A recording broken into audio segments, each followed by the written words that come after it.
Hello అండి. కథా ప్రేమికులందరికీ మీ లక్ష్మీ శ్రీనివాస్ నమస్సుమాంజలి. లక్ష్మీ శ్రీనివాస్ కథా కాలక్షేపానికి అందరికీ స్వాగతం, సుస్వాగతం. ఈనాటి మన కథా కాలక్షేపంలో వాసిరెడ్డి సీతాదేవి గారు రాసిన కథాకావ్యం మళ్ళీ తెల్లారింది 3వ భాగం నా మాటల్లో. సత్యం లోపలికెళ్ళిపోయాడు. వాడట్లా మాట్లాడుతుంటే మీరేం మాట్లాడరే? ఏం మాట్లాడాలి? చిన్నవాడైనా వాస్తవం చెప్పినప్పుడు వినక తప్పదు.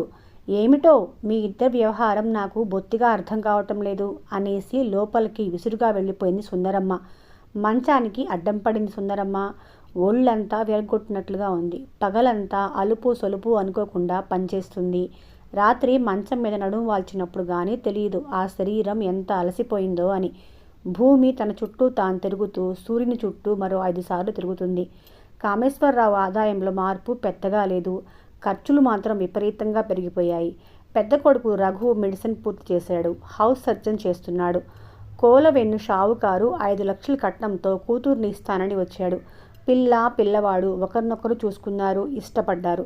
అమ్మకు కొంతవరకు భుజాల మీద ఉన్న బరువేదో దిగిపోయినట్లు తేలిగ్గా నిట్టూర్చింది. ఆయన బొత్తిగా అలసిపోయాడు. ఈ కట్నంతో పిల్లకి పెళ్లి చేయొచ్చు, మిగతా పిల్లల్ని కూడా ఒక దారిలో పడేయచ్చు. ఆయన చేత ట్యూషన్స్ మాన్పించాలి.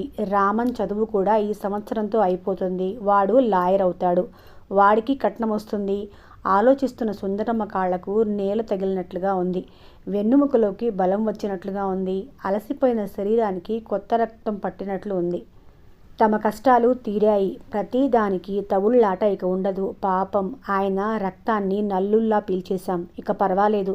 కొడుకు పెళ్లి నిశ్చయం అయినప్పటి నుంచి సుందరమ్మ ఆలోచనలు అలా సాగిపోతున్నాయి. పెళ్ళయింది. ఇస్తానన్న కట్నం ఇవ్వలేదు. కామేశ్వరరావు అడగడని సుందరమ్మకు తెలుసు. ఏమిటండి మీరలా బెల్లం కొట్టిన రాయిలా ఉంటే ఎలాగా? ఏం చేయమంటావు? ఆ కట్నం డబ్బు మనకివ్వాలని చెప్పండి. మనకెందుకు ఇవ్వాలి? అది వాడి డబ్బు. కట్నం తీసుకోవటం నేరం. దాన్ని కట్నం అనకూడదు. ఆడపిల్లకు తల్లిదండ్రులు ఇచ్చుకునే స్త్రీధనంగా భావించాలి. అదేమిటండి కట్నం అనకూడదు? నిజమే. అయినా అందరూ మరో పేరుతో తీసుకుంటూనే ఉన్నారుగా. వాడిని కనిపెంచాం. వాడెవడు? మన బిడ్డ. వాణ్ణి ఇంతవాణ్ణి చేసిందెవరు? ఆడపిల్ల ఎదిగి కూర్చుంది. వాడి చదువుతోనే గుల్లైపోయాం. అయితే కన్నందుకు పెంచాలి, ప్రయోజకుల్ని చెయ్యాలి. అది మన బాధ్యత. అందుకు ప్రతిఫలం కావాలంటావా? సుందరమ్మ భర్త ముఖంలోకి వెర్రిచూపులు చూసింది. పిచ్చిదాన, బాధపడకు. సునందకు పెళ్లి చేయాల్సిన బాధ్యత నాది. నేనుండగా దాని పెళ్లి వదినలు తెచ్చిన డబ్బుతో చేయాల్సిన అవసరం లేదు. నువ్వు అనవసరంగా కట్నం విషయం కలుగు చేసుకోకు అని బయటికి వెళ్ళిపోయాడు. సుందరమ్మకు కాళ్ళు ఊబిలోకి దిగబడిపోతున్నట్లుగా అనిపించింది. ఏమిటి ఇలా అయింది? ఆమెకు ఒక పట్టాన భర్త మాటల్లోని లాజిక్ అంగీకరించాలనిపించలేదు. ఒరే రఘు! కొడుకుని కేక పెట్టింది. పెళ్లి పందిట్లో స్నేహితుల మధ్య కూర్చొని ఉన్న రఘు లేచి లోపలికి వచ్చాడు. ఏమిటమ్మా? అదేరా ఆ కట్నం డబ్బు మీ మామగారి దగ్గర ఉండటం ఏమిటి? రఘు తల్లి ముఖంలోకి ఆశ్చర్యంగా చూశాడు. ఏమిట్రా అలా చూస్తావు? అది అది నాన్న మా మామగారు చూసుకుంటారు. మనకెందుకమ్మా? తడబడుతూ అన్నాడు. అయ్యో రాత! మీ నాన్న ఆ మాత్రం కూడానా? మీ నాన్న సంగతి నీకు తెలియదా? ఆయన ప్రాణం పోయినా అడగరు. మా మామగారి దగ్గరున్నా ఎక్కడికి పోదమ్మా. విజయవాడలో నర్సింగ్ హోమ్ కట్టిస్తానంటున్నారు. ఈ లోపల హౌస్ సర్జన్సీ పూర్తవుతుంది. అక్కడే ప్రాక్టీస్ పెట్టిస్తానంటున్నారు. సుందరమ్మ ఓ క్షణం వీడు నా కొడుకేనా అన్నట్లు రఘు ముఖంలోకి చూసింది. అది కాదురా, చెల్లాయి పెళ్లి చెయ్యాలి. మిగతా పిల్లలకు చదువులు పూర్తి కాలేదు. మీ నాన్నక ఓపిక సన్నగిల్లింది. ట్యూషన్స్ చెప్పలేకపోతున్నారు. కట్నంలో కనీసం సగమైనా ఇస్తే కాస్త ఊపిరి సలుపుతుంది మనసును చంపుకొని అన్నది సుందరమ్మ. అమ్మాయి పెళ్ళికి అప్పుడే తొందర ఏమొచ్చిందమ్మా? అయినా నాన్న నా డబ్బు తీసుకోవటానికి ఒప్పుకోరు. నీ డబ్బా ఏమిటరా? నువ్వు అప్పుడే పెళ్లిపీటల మీద నుంచి లేచి కొన్ని గంటలైనా కాలేదు. నీది నాది అంటున్నావా? ఈ మాటలు సుందరమ్మ పెదవులు దాటి బయటికి రాలేదు. వస్తానమ్మా, స్నేహితులు నా కోసం చూస్తున్నారు అంటూ బయటికి వెళ్ళిపోయాడు రఘు. బయటికి వెళ్ళిపోతున్న పెద్ద కొడుకును కళ్ళప్పగిని చూస్తూ నిల్చుండిపోయింది సుందరమ్మ. వీడు తన పాలు తాగి తన అడ్డాలో తిరిగిన బిడ్డేనా? తను నవమాసాలు ఆనందంగా మోసి కన్న బిడ్డేనా? డాక్టర్ చదవాలని ఉంది. నాన్నకు ఎలాగైనా చెప్పి ఒప్పించమ్మా అంటూ తన వెనక తిరిగిన కొడుకేనా వీడు? ఎంత మారిపోయాడు! కొన్ని గంటల్లోనే ఎంత దూరంగా జరిగిపోయాడు! సుందరమ్మ కాళ్లల్లో సత్తువను ఎవరో లాగేసినట్లుగా అయింది. నిల్చోలేనట్లు గోడకు చేరగలబడి కూర్చుండిపోయింది. ఎక్కడి నుంచి ఉత్తరం? కొంగుకు చేతులు తుడుచుకుంటూ వంటింట్లో నుంచి బయటకొచ్చింది సుందరమ్మ. కామేశ్వరరావు మౌనంగా ఉండిపోయాడు. మాట్లాడరేమండి, నువ్వే చదువు అని ఉత్తరం అందించాడు భార్యకు. సుందరమ్మ గోడకు చేరపడి కూర్చొని చదవసాగింది. రఘు నర్సింగ్ హోం పూర్తయింది. ప్రారంభం వచ్చే నెల 5వ తారీఖు అని రాశాడు. మీరు వెళ్తారా? చూద్దాంలే ఏమిటి, మనం వెళ్ళకపోతే వాడు బాధపడ్డు. కరెక్ట్ తేదీ మళ్ళీ రాస్తా అన్నాడు కదా. రాయని నిర్లిప్తంగా అన్నాడు కామేశ్వరరావు. ఏమిటిద్దరు చాలా దీర్ఘాలోచనలు ఉన్నట్లున్నారు. ఇద్దరు చివ్వున తలెత్తి చూశారు. సుందరమ్మ లేచి కూర్చుంటూ, రండన్నయ్య. అబ్బా, ఎంతకాలమైంది మిమ్మల్ని చూసి అన్నది లోపలికి వచ్చిన రామనాథంతో. రామనాథం అక్కడ ఒక చెయ్యి విరిగిపోయి ఉన్న చెక్క కుర్చీలో కూర్చున్నాడు. ఇంతకాలం ఏమయ్యావయ్యా? కామేశ్వరరావు స్నేహితుడిని ఆప్యాయంగా చూస్తూ అడిగాడు. ఎంతకాలమైంది? 3 నెలలేగా. ఎంతో కాలం అయినట్లుగా ఉంది సుమా అన్నది సుందరమ్మ. ఇంతకు ఎక్కడికి వెళ్ళావయ్యా? తీర్థయాత్రలా? కాదు, మా మేనకోడలి పెళ్ళికి వెళ్ళాం. అలాగే బంధువులందరినీ చూసొచ్చాము. నేనా రిటైర్ అయ్యాను. పిల్లా పీచు లేని వాళ్ళం. ఎక్కడ తిరిగినా బెంగేమీ ఉండదు. నువ్వు అదృష్టవంతుడివయ్యా రామనాథం. నేను అదృష్టవంతుడినా? పెద్దవాళ్ళమవుతున్నాము. రేపు ఏ కాలో చెయ్యో పడిపోతే మమ్మల్ని చూసేవాళ్ళెవరు? ఏదో మన పిచ్చి గాని ఈ రోజుల్లో పిల్లలు మాత్రం పట్టించుకుంటున్నారా? రెక్కలు వచ్చేంతవరకే. లేకపోతే ఒకటే బాధ, ప్రయోజకులైన బిడ్డలు ఉండి దిక్కులేని వాళ్ళ బతకడం ఎంత నరకమో ఒక్కసారి ఊహించుకో అన్నాడు కామేశ్వరరావు ఆలోచిస్తూ తనకు తానే చెప్పుకుంటున్నట్లుగా. సుందరమ్మ త్రుళ్ళిపడి చివ్వును తల తిప్పి భర్త ముఖంలోకి చూసింది. ఊరుకుందురు మీరు మరీను. పిల్లలు ఎందుకు చూడరు? ఎక్కడో ఒకడు దుర్మార్గుడు ఉంటాడేమో. అన్నయ్య, ఎందుకలా ఇదైపోతారు? మిమ్మల్ని మేము చూసుకుంటాంగా. చాలమ్మా చెల్లెమ్మ, అంత మాట అన్నావు, అంతే చాలు. అది సరే, రఘుకి హౌస్ సర్జన్సీ అయిపోయిందా? అయిపోయిందన్నయ్య. వచ్చే నెలలో విజయవాడలో నర్సింగ్ హోమ్ ప్రారంభించబోతున్నాడు. ఆహా, అయితే వచ్చే నెల మీ ఇద్దరికీ ప్రయాణం అన్నమాట. అయ్యో, మేం వెళ్లకుండా ఎలా ఉంటామన్నయ్య? మీరు వదిన కూడా రాకూడదా? మీరు చిన్నప్పుడు వాడిని ఎంత ప్రేమగా చూసేవారు. వాడు కూడా సంతోషిస్తాడు. అలాగేనమ్మా, మాకు మాత్రం ఇక్కడ జరగందేముంది. ఈ 2 రోజులు కాలక్షేపం మీ అందరితో అంటూ కామేశ్వరరావు ముఖంలోకి చూశాడు. కామేశ్వరరావు మౌనంగా వినిపించుకోనట్టే ఉండిపోయాడు. వీడేమిటిలా మౌనంగా ఉండిపోయాడు? నేను నిజంగానే తమ వెంటబడి కొడుకింటికి వచ్చి తిష్ట చేస్తా అనుకుంటున్నాడేమో. కామేశం అంత తక్కువ స్థాయిలో ఆలోచించే మనిషి కాదు. మొయ్యలేని బరువుతో సతమతమైపోతున్నాడు పాపం, అంతే. రామం లా పూర్తి చేశాడుగా. ఇక ట్యూషన్స్ మానే కామేశం. 2 కొడుకులు ప్రయోజకులయ్యారు, సంపాదిస్తున్నారు. తమ్ముళ్ల బరువు బాధ్యతలు వాళ్లే చూసుకుంటారు. నేను అదే ఆలోచిస్తున్నాను. సుందరమ్మ రామనాథం మాటతో మాట కలిపింది. చిన్నవాళ్ళు ఇప్పుడే వాళ్ల మీద బరువు బాధ్యతలు ఎందుకు పడేయాలి? నాకింకా ఓపికందిగా.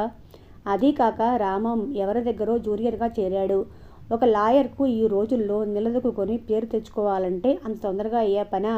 వాడు ఖర్చులకు వాడు సంపాదించుకుంటే చాలు, నన్ను డబ్బు పంపించమని అడగకుండా అన్నాడు కామేశ్వరరావు. చంద్రం BA తర్వాత ఏం చేస్తానంటున్నాడు? ఇంజనీరింగ్ పంపిస్తే బాగుండేది, కానీ వాడే చదవనన్నాడు. అవునన్నయ్య, వాడి బుద్ధే వేరు. ఇంజనీరింగ్ చదవను అన్నాడు. టీచర్ ట్రైనింగ్ అయి వాళ్ళ నాన్న బరువు బాధ్యతల్ని కూడా పంచుకోవాలనుకుంటున్నాడు. మీకేం రత్నాల్లాంటి బిడ్డలు. అందరూ ముందు అలాగే అనుకుంటారులే అనాలనుకున్నాడు కామేశ్వరరావు. కానీ పైకి అనలేకపోయాడు. నాకు మా 4వ వాడిదే దిగులు అంది సుందరమ్మ. అవును, అడగటం మర్చిపోయాను. వాడు ఇంకా తిరిగి రాలేదా? లేదన్నయ్య, నాకు వాడు తిరిగి వస్తాడని నమ్మకం కూడా లేదు. వాడి మాటలు, వాడి చేష్టలు తలుచుకుంటే నాకు భయం వేస్తూ ఉంటుంది. ఏమైపోయాడో, సరిగ్గా తింటున్నాడో లేదో. చిన్న సన్నాసి. సుందరమ్మ కంఠం దుఃఖంతో పూడుకుపోయింది. రాక ఎక్కడికి పోతాడమ్మా? వాడే తిరిగి వస్తాడు తొందరలోనే, చూస్తుండు. ఏమో అన్నయ్య, వాడికి మహా అభిమానం. పరీక్ష తప్పాడని ఆయన చితకబాది పో నా ఇంట్లో నుంచి అని బయటకు నెట్టాడు. వాడు రాడు. వచ్చే దుఃఖాన్ని ఆపుకునే ప్రయత్నం చేస్తూ కొంగుతో నీళ్లు తుడుచుకుంది. నాకు మాత్రం ప్రేమ లేదా? 10 తప్పాడని కోపంతో కొట్టాను. భయపెట్టాలని బయటకు నెట్టి వెళ్ళిపోమన్నాను. నిండా 16 ఏళ్ళు లేవు. వెళ్ళిపోమనగానే వెళ్ళిపోతాడని నేను మాత్రం అనుకున్నానా? ఎంత దాచుకోవాలని ప్రయత్నించినా కామేశ్వరరావు గొంతులో బాధ ధ్వనించింది. బాధపడకండి, సత్యం మంచి కుర్రాడు. వయసుకు మించిన ఆలోచన వాడిది. ఎవరు బాధపడ్డా చూడలేని మనస్తత్వం. తప్పక వస్తాడు. మాటల్లో పడి కూర్చుండిపోయాను. పొద్దుపోయింది. మీ వదిన నా కోసం చూస్తూ ఉంటుంది. వస్తానమ్మా. వస్తారా కామేశం అంటూ లేచి వెళ్ళిపోతున్న అతని వెంట భార్యాభర్తలు వీధి తలుపు దాకా వచ్చి సాగనంపారు. పోస్ట్ మ్యాన్ ఉత్తరాలు తెచ్చి ఇచ్చి వెళ్ళాడు. అందులో ఆహ్వాన పత్రికలా ఉన్న కవర్ తీసి చూసింది సుందరమ్మ. ముందు పెళ్లి కార్డు అనుకుంది. తీరా చదివి నిశ్చేష్టాలైపోయింది. కొద్ది నిమిషాలు అయోమయంగా ఆ అక్షరాల కేసు చూస్తూ ఉండిపోయింది. ఎల్లుండి నర్సింగ్ హోమ్ ఓపెనింగా? ఆరోగ్య శాఖ మంత్రి హైదరాబాద్ నుంచి వస్తున్నాడా? మామగారి పేరు మీద ఆహ్వానాలు వేశారా? రోజు తన కొడుకు ఉత్తరం కోసం ఎదురు చూస్తూనే ఉంది. ఎంతో మందితో చెప్పింది తను విజయవాడ వెళ్తూ ఉన్నట్లు. ఆ రోజంతా మనసులో లేదు. ఒక యంత్రంలా ఇంటి పని చేసింది. పిల్లలకు అన్నాలు పెట్టింది. రమేష్, సునంద అన్నాలు తిని హోంవర్క్ చేసుకుంటున్నారు. కామేశ్వరరావు ట్యూషన్స్ ముగించుకొని ఇంటికి వచ్చాడు. అలసిపోయి ఉన్నాడు. రోజు ఎదురుగా వచ్చే భార్య రాలేదు. వరండాలో ఈజీ చైర్లో కూర్చున్నాడు. పక్క గదిలో నుంచి పిల్లలు కిచకిచలాడుకోవటం వినిపిస్తూ ఉంది. సుందరమ్మ గొంతు వినిపించలేదు. ఏమైంది? ఒంట్లో బాగాలేదా? ఆతృతగా లేచి లోపలికి వెళ్ళాడు. గోడకు చేరపడి ఏదో ఆలోచిస్తూ కూర్చుని సుందరమ్మను చూసి ఆశ్చర్యపోయాడు. ఏమిటి సుందరి, ఏమైంది? సుందరమ్మ గబుక్కులు లేచి నిల్చుంది. అయ్యో, మీరు వచ్చారా? నేను చూడలేదు. ఇంతసేపు బయటే నిల్చొని ఇప్పుడే లోపలికి వచ్చాను. ఇవాళ మరీ ఇంత ఆలస్యమైందేం? ఇవాళ ఆలస్యం అవటమేంటి? గంట ముందే వచ్చాను. భద్రయ్య గారి కొడుకు ట్యూషన్కి రాలేదు. అది సరే, ఏం జరిగిందో చెప్పు. ఎందుకలా ఉన్నావు? ఎలా ఉన్నాను? బాగానే ఉన్నాను. కాస్త తలనొప్పిగా ఉంటే మీరు పదండి, నీళ్లు తోడుతాను స్నానానికి. ఇవాళ ఉత్తరాలు ఏమీ రాలేదా? వచ్చినాయి. 2 ఇన్లాండ్ కవర్లతో పాటు ఆహ్వానం ఉన్న కవర్ కూడా అందించింది. నీళ్లు తోడటానికన్నట్లు లోపలికి వెళ్ళిపోయింది. ముందు ఉత్తరాలు చదువుకున్నాడు. ఆ తర్వాత ఇన్విటేషన్ కార్డు చూశాడు. భార్య అలా ఉండటానికి కారణం అర్థమైంది. చూశారా? ఏమిటి? అదే నీ కొడుకు పంపిన ఆహ్వానం. చూశాను. మంత్రి కూడా వస్తున్నాడట. వాళ్ళ మామగారి పేరు మీద ఆహ్వాన పత్రిక వేశాడు. తప్పేముంది? ఆయనేగా నర్సింగ్ హోమ్ బిల్డింగ్ కట్టించాడు. అది మనకి ఇవ్వాల్సిన కట్నం డబ్బుతోనేగా. పిచ్చిగా మాట్లాడకు. కట్నం మన డబ్బు ఎలా అవుతుంది? అది వాడి డబ్బు కాదు, ఆ అమ్మాయి డబ్బు. ఇప్పుడు కట్నం ఇవ్వటం తీసుకోవటం అపరాధం తెలుసా? ఎవరు తీసుకోవటం లేదు కట్నం? అది వరకు పీటల మీద 10 మంది మధ్య చదివించేవాళ్ళు. ఇప్పుడు రహస్యంగా ఇచ్చిపుచ్చుకుంటున్నారు. ఇంతకీ నీ గోల ఏమిటో నాకు అర్థం కావటం లేదు విసుక్కున్నాడు కామేశ్వరరావు. మీకెందుకు అర్థమవుతుంది నా బాధ? అదే చెప్పమంటున్నాను నీ బాధ ఏమిటో. వాణ్ణి చేసింది ఎవరండి? మీరెక్కల కష్టం మీద వాణ్ణి డాక్టర్ని చేశారు. మీరు తండ్రి. ఆహ్వానం తండ్రి పేరు మీద పంపించద్దు. ఇదా నీ బాధ? తేలిగ్గా అనేశాడు. అది కాదు, మరి ఇంకా ఏమిటి? కనీసం మనల్ని రమ్మని ఒక్క ముక్కైనా రాశాడు? పరాయి వాళ్లకు పంపినట్లు ఆహ్వాన పత్రిక పోస్ట్లో పడేస్తాడా? కామేశ్వరరావు కూడా ఆహ్వాన పత్రిక చూడగానే ఆశ్చర్యం వేసింది. కనీసం రమ్మని రాయలేదని మనస్సు చివుక్కుమన్నది. ఆ బాధను భార్య దగ్గర వెళ్ళగక్కలేదు. అలా చేస్తే ఆమె మరీ బాధపడుతుందని అతనికి తెలుసు. అందుకే తన బాధను దిగమింగుతూ పిల్లలను సమర్థిస్తూ ఉంటాడు. ఇదేం పెళ్ళా పేరంటమా? అందర్నీ రమ్మని ఆహ్వానాలు పంపించడానికి. పైగా నాకు తీరిక ఉండదని వాడికి తెలుసు. నేను లేకుండా నువ్వు వెళ్ళవని కూడా వాడికి తెలుసు. అందుకని మాట మాత్రంగానైనా రమ్మని రాయకూడదా? వాడు రమ్మంటే మీరు వెళ్ళేవారు కాదా? నిజం చెప్పండి, నిలదీస్తున్నట్లుగా అడిగింది. కామేశ్వరరావు మౌనంగా ఉండిపోయాడు. వాడు మారిపోయాడండి. ఎంత త్వరగా మారిపోయాడో. ఇప్పుడు వాడు మన కొడుకు కాడు, సుగుణ మొగుడండి. సుందరమ్మ కంఠం దుఃఖంతో బొంగురుపోయింది. ఛ, అవేం మాటలు? మొన్ననేగా రామనాథం ముందు నా బిడ్డలు అందరిలాంటి వాళ్ళు కారని అన్నావు. అలాగే అనుకున్నాను. ఇప్పుడు ఏమైందని అంత బాధపడాలి? అది కాదండి, కనీసం మిమ్మల్నైనా రమ్మని రాశాడా? పెళ్లి పీటల మీద నుంచి దిగిన మరుక్షణమే మీ డబ్బు మా డబ్బు అన్నాడు. ఇక ఆ విషయం వదిలేయ్. ఎందుకు వదిలేయాలి? గాడిద కొడుకు. ఎవరి డబ్బుతో ఇంత వాడయ్యాడు? చంద్రం చదువు ఖర్చులు, అమ్మాయి పెళ్లి ఖర్చు వాడే భరించాలని రాయండి కోపంగా అంది. పిచ్చిగా మాట్లాడకు. చూడు ఎవరో వచ్చినట్లున్నారు. సుందరమ్మ లేచి విసురుగా హాల్లో నుంచి బయటికెళ్ళింది. ఏమండి, రఘుని కోడల్ని పండక్కి రమ్మని రాయండి. పెళ్ళయ్యాక పట్టుమని 4 రోజులు కూడా ఉండలేదు. పెళ్ళయి సంవత్సరం దాటిపోయింది. కామేశ్వరరావు మౌనం వహించాడు. మాట్లాడరేమండి? అలాగే రాస్తాలే అన్నాడు. ఆ మరునాడు కొడుకు ఉత్తరం రాశాడు. 5వ రోజుకల్లా జవాబు వచ్చింది. ఆ రోజు సాయంత్రం ఇంటికి వస్తూనే బయట నుంచే భార్యను కేక వేశాడు.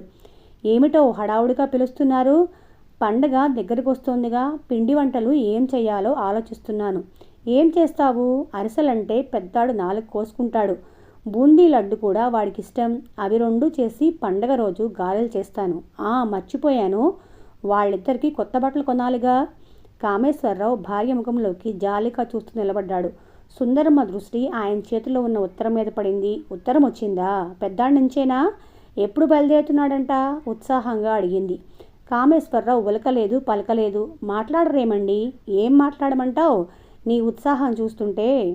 పిల్లలు వస్తున్నారంటే సంతోషంగా ఉండదా ఏమిటి? వాళ్ళు రావటం లేదు అంటూ చేతిలోని ఉత్తరం అందించి అక్కడి నుంచి చిన్నగా జారుకున్నాడు. ఉత్తరం చదివి సుందరమ్మ కొద్ది క్షణాలు నిశ్చేష్టాలే నిలబడిపోయింది. కొత్తగా పెట్టిన ప్రాక్టీసు తను కదలటానికి వీల్లేకుండా ఉందని, పైగా తన భార్య ఆమె పుట్టింటికి పండక్కు వెళ్తుందని రాశాడు రఘు. అమ్మోయ్, అన్నయ్య వచ్చాడోయ్! సునంద కేక పెట్టింది.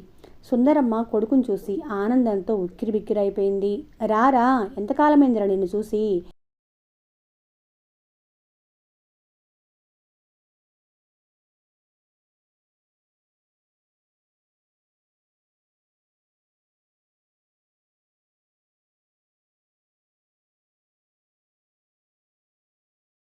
వాణ్ణి ఇంట్లోకి రానిస్తావా లేదా?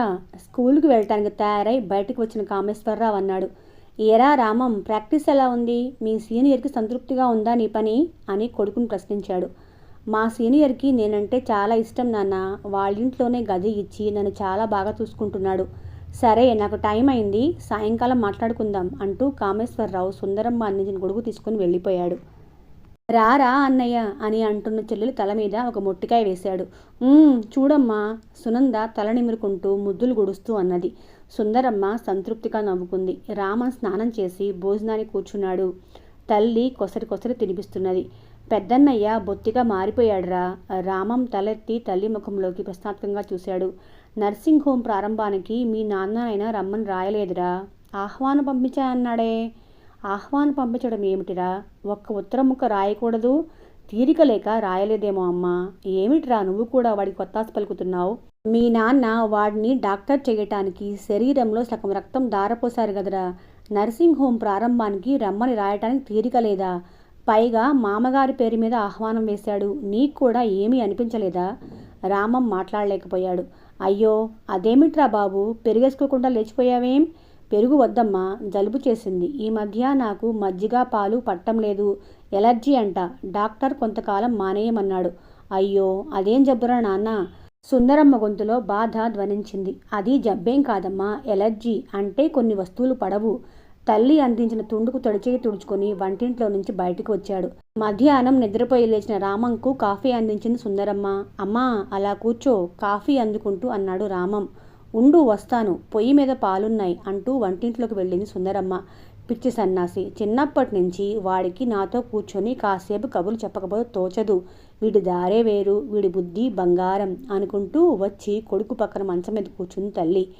చెప్పరా నాన్న, ఏమిటి, ఎలా ఉన్నావు? అమ్మా, మరి? తల తిప్పి కొడుకు ముఖంలోకి ఆశ్చర్యంగా చూస్తూ, ఏరా నాన్న, ఏం కావాలి? డబ్బేమైనా కావాలా? చెప్పు, సందేహం ఎందుకు? ఎంత కావాలి? డబ్బు అక్కర్లేదమ్మా. సుందరమ్మకు గుండెల మీద నుంచి బరువు దించినట్లుగా అయింది. కొడుక్కి డబ్బు సర్దాలంటే భర్త ఎంత ఇరుకున పడతాడో ఆమెకు తెలుసు.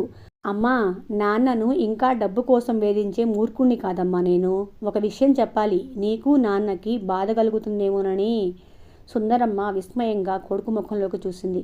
వీడు ఏం చెప్పబోతున్నాడు? చెప్పరా, సందేహం ఎందుకు? ఈ నెల 20న నా పెళ్ళి. మా సీనియర్ గారి అమ్మాయి ఒకే కూతురు. ఆస్తిపాస్తులు బాగానే ఉన్నాయి. నేను జీవితంలో లాయర్గా స్థిరపడాలంటే మంచి అవకాశం. పాఠం వల్లించినట్లు గబగబా చెప్పేశాడు. తల్లి ముఖంలోకి చూడకుండానే సుందరమ్మకు ఈ నెల 20న పెళ్ళి అన్న మాట మాత్రమే వినిపించింది. ఆ తర్వాత ఏం చెప్తున్నాడో ఆమె అర్థం చేసుకునే స్థితిలో లేదు. ఏమిట్రా అన్నావు? ఈ నెల 20న నీ పెళ్ళా? ఇంకా 10 రోజులుందా నీ పెళ్ళి? ఆ మాటలు ఆమె పెదవులు దాటి బయటపడలేదు. ఏమిటమ్మా అలా చూస్తావు? నువ్వేమన్నావో నాకు సరిగ్గా అర్థం కాలేదురా. నీ పెళ్ళి 20న అన్నట్లుగా వినిపించింది. పొరపాటుగా వినిపించింది కదూ. నువ్వు ఆ మాట అనలేదు. అవునమ్మా, నా పెళ్ళి 20న నిశ్చయించారు. ఎవర్రా నిశ్చయించింది? అంటే నీ పెళ్ళి నువ్వే చేసుకుంటున్నావన్నమాట. నిశ్చయించుకునే ముందు తల్లిదండ్రులకు చెప్పాలని కూడా అనిపించలేదు కదూ. అదేంటమ్మా అలా అంటావు? మీకు చెప్పాలనేగా వచ్చాను. ఏమని చెప్పాలని వచ్చావురా? నా పెళ్ళి ఇంకా 10 రోజులుంది అని చెప్పాలని వచ్చావా? బాధపడుతున్నావా అమ్మా? అబ్బే, బాధ ఎందుకురా, ఆనందంగా ఉంది. ప్రయోజకులైన కొడుకుని చూసుకుంటే కడుపు నిండిపోతుందిరా. నిజంగా చాలా చాలా. ఆ పైన ఆమె గొంతులో నుంచి మాటలు పెగల్లేదు. రామం అపరాధుల తల వంచుకొని కూర్చున్నాడు. అమ్మా, బయటికి వెళ్ళి వస్తాను అంటూ లేచి మెల్లగా జారుకున్నాడు. సుందరమ్మ అలా వెళ్ళిపోతున్న కొడుకుని కళ్ళప్పకించి చూస్తూ ఉండిపోయింది. రామం బాగా చీకటి పడ్డాక ఇంటికి వచ్చాడు. తండ్రి వసారాలో ఈజీ చైర్లో కూర్చొని ఉన్నాడు. తండ్రి ముందు నిలబడే సాహసం లేక చిన్నగా ఇంట్లోకి జారుకున్నాడు. రామం, ఇలా కూర్చో. రామం ఆగి తండ్రి ముఖంలోకి చూశాడు. ఆయన ముఖంలో ప్రశాంతత చూశాక మనసు కుదుటపడింది. పక్కనే ఉన్న స్టూల్ మీద కూర్చున్నాడు. ఎవరమ్మాయి? తండ్రి అడిగాడు. ఆ కంఠంలో ఎలాంటి భావం లేదు. మా సీనియర్ గారమ్మాయి. ఓహో, లాయర్ శంకర్రావు కూతురా?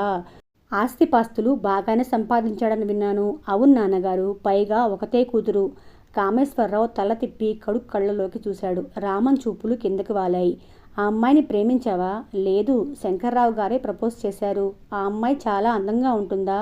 మామూలుగా ఉంటుంది, కొంచెం నలుపు కూడా. అంటే ఆ అమ్మాయిని డబ్బు కోసం చేసుకుంటున్నావన్నమాట. రామం తడబాటు చెందాడు. కాదు నాన్నగారు, నా కెరియర్కు ఉపయోగపడుతుందనుకుంటున్నావు కదూ? కాదు, ఆ అమ్మాయికి నేనంటే ఇష్టం, నన్ను ప్రేమిస్తుంది. అదా సంగతి. ఆ అమ్మాయి నిన్ను ప్రేమిస్తున్నది. ఆ అమ్మాయి ఐశ్వర్యాన్ని నువ్వు ప్రేమిస్తున్నావు. బాగుంది, గో హెడ్. మరీ ఇంత దారుణంగా మాట్లాడుతున్నారు. ఏది దారుణం? కనిపించిన తల్లిదండ్రులకు తెలియకుండా నీ పెళ్ళి నువ్వు చేసుకోవటం దారుణం కాదా? అప్పుడే వచ్చిన సుందరం అన్నది. తెలియకుండా చేసుకోలేదు, చెప్పటానికే వచ్చాడు.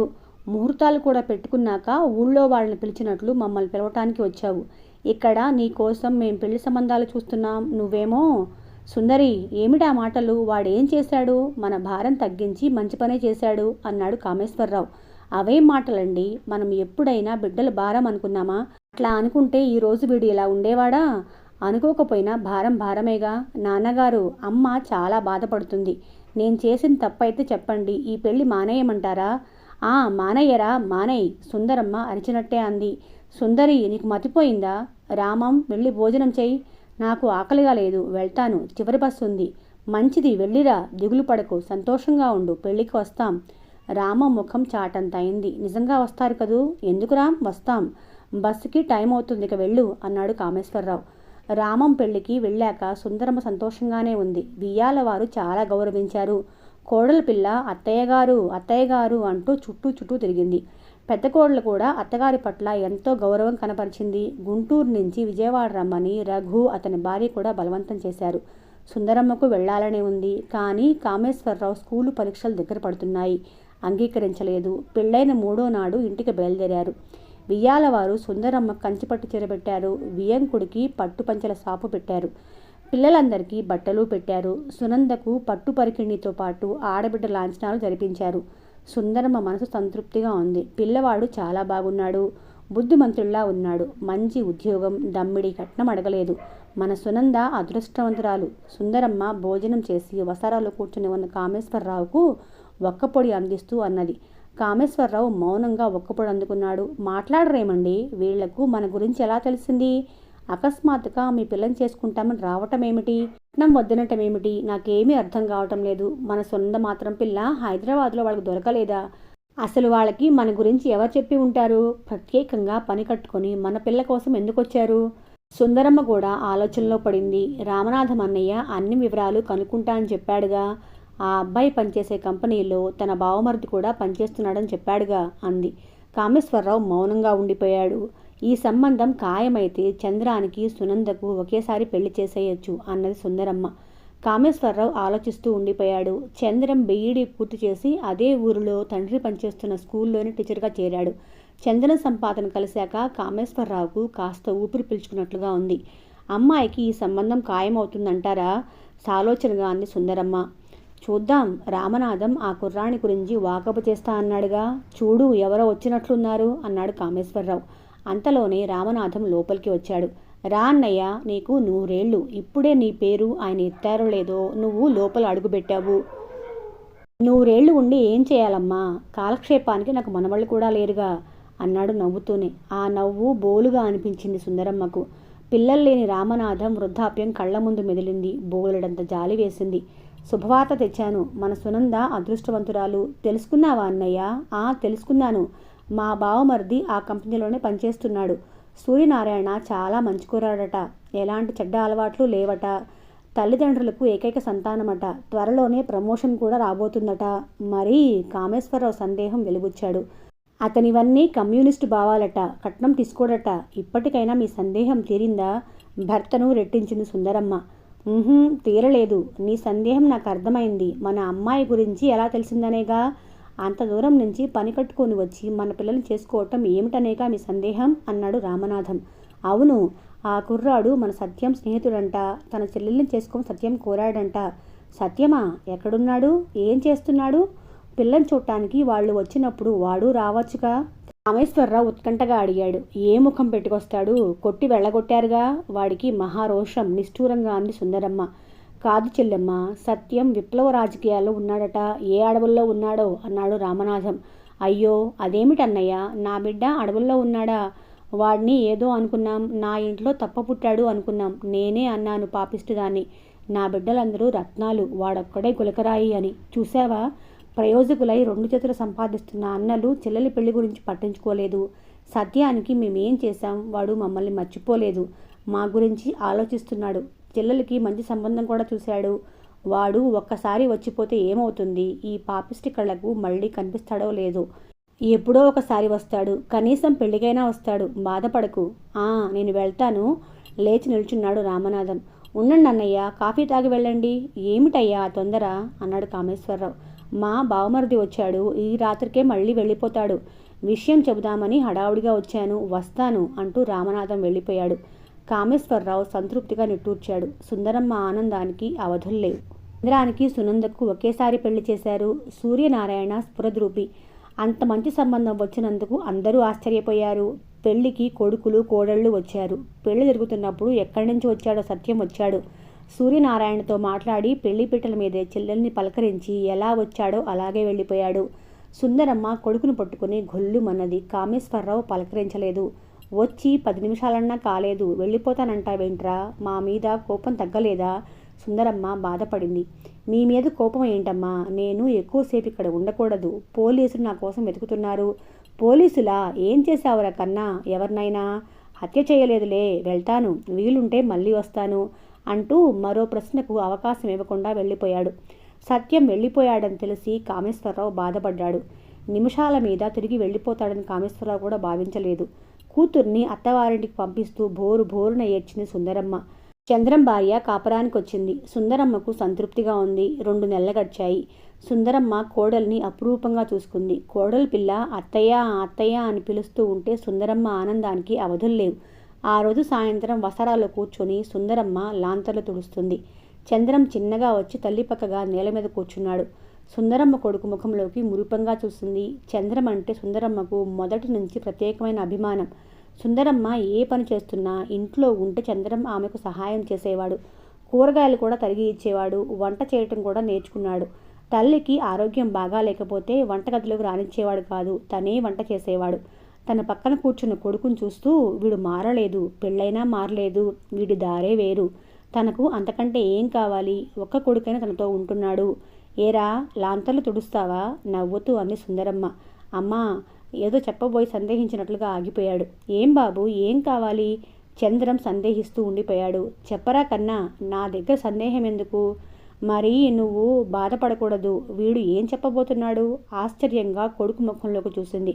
చెప్పు, ఏం చెప్పాలనుకుంటున్నావో చెప్పరా? రేపు మేము వెళ్తున్నాము. ఎక్కడికి? కోడల్ని తీసుకొని అత్తగారింటికి వెళ్తున్నావా? పిచ్చి సన్యాసి, నేనేమనుకుంటాన్రా? వెళ్ళిరండి. ఈ మాట చెప్పడానికి అంత ఇదైపోతావేమిట్రా కన్నా? కాదమ్మా. మరి? సుందరమ్మ కొడుకు ముఖంలోకి లోతుగా చూసింది. వీడు ఏం చెప్పాలనుకుంటున్నాడు? సెలవు ఇచ్చారుగా, వెళ్ళిరండి. 4 రోజులు సరదాగా తిరిగిరండి.